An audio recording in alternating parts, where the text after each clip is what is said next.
Continuous noise یعنی مسلسل شور irritability اور انزائٹی کو بڑھاتا ہے. That's why جہاں پر شور زیادہ ہوتا ہے وہاں پر ہمارا دماغ اکثر دباؤ فیل کرتا ہے، جبکہ سائلنس یعنی خاموشی مائنڈ کو سیٹل کرتی ہے.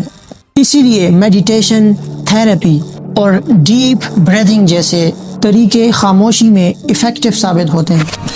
Because sometimes mind needs silence more than answers.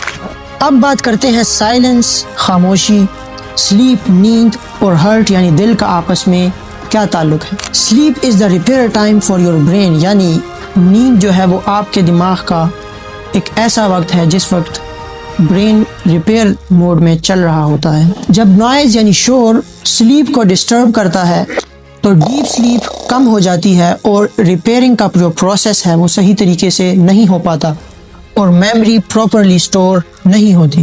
اس سب کا کنکلوژن یہ نکلتا ہے کہ ایسی جگہ جہاں پر خاموشی ہو اور وہاں پر آپ سوئے ہوئے ہوں تو یہ آپ کی بیٹر سلیپ میں ہیلپ کرتا ہے، جو کہ ایک بیٹر برین کا ذریعہ ہے یا پھر بیٹر ہرٹ کا ذریعہ ہے. یعنی اگر آپ سائلنس والی جگہ پر سوتے ہیں اور آپ کی نیند ڈسٹرب نہیں ہوتی تو یہ ڈائریکٹلی آپ کے برین پر ایفیکٹ کرتا ہے اور آپ کا برین صحیح طریقے سے کام کرتا ہے. اور اگر آپ کسی ایسی جگہ پر سوئے ہیں جہاں پر آپ کی نیند ڈسٹرب ہو رہی ہے تو ریپیریشن کا جو پروسیس ہے وہ صحیح طریقے سے نہیں ہو پاتا اور آپ کا برین صحیح طریقے سے ورک نہیں کرتا اور اس کی میموری پاور بھی کم ہو جاتی ہے.